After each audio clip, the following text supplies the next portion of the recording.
اور سب اپنے آپ کو کہہ رہے ہیں کہ ہمارا ایک نجات دہندہ آئے گا۔ یہودی بھی اس کے انتظار میں اس دجال کو،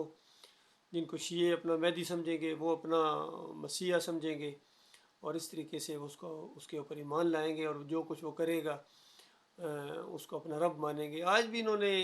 اللہ کے علاوہ اور ارباب بنائے ہوئے ہیں، لیکن اس وقت وہ یہ حیران رہ جائیں گے کہ ان کا رب دیکھو یہ کچھ کرتا ہے۔ دجال کو اللہ نے کوئی چھوٹ دی ہوئی کچھ چیزوں میں، یہ اس کو رب ماننا شروع ہو جائیں گے، لیکن اس دور کے مومن بھی کبھی دجال کو اپنا رب نہیں مانیں گے،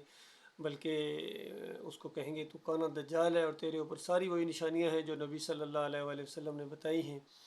اور اس کے بعد عیسیٰ علیہ السلام کا نزول ہوگا، جس طرح ڈاکٹر صاحب بتا رہے ہیں کہ مسلم کی روایت کے مطابق مسلمان تقریباً آدھی دنیا فتح کر چکے ہوں گے، مومن مخلص جو ہوں گے انشاءاللہ، جو آج توحید کی دعوت اٹھی ہے اسی کی یہ آگے بڑھتی جائے گی انشاءاللہ۔ ہمارا فرقوں سے کوئی تعلق نہیں ہے، نہ بریلوی، نہ دیوبندی، نہ اہل حدیث، اور نہ ہی ہم اس مہدی کے قائل ہیں، یہ بالکل جھوٹی روایتیں ہیں۔ ہاں، عیسیٰ علیہ السلام کا نزول یہ بالکل قرآن کے مطابق ہے، اور ان کا اٹھایا جانا اور پھر ان کا نزول یہ بالکل قرآن کی نص ہے۔ اس کا جو انکار کرے وہ قرآن کا انکاری ہے،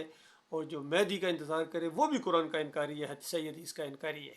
اللہ تعالیٰ غور و فکر کرنے کی توفیق عطا فرمائے۔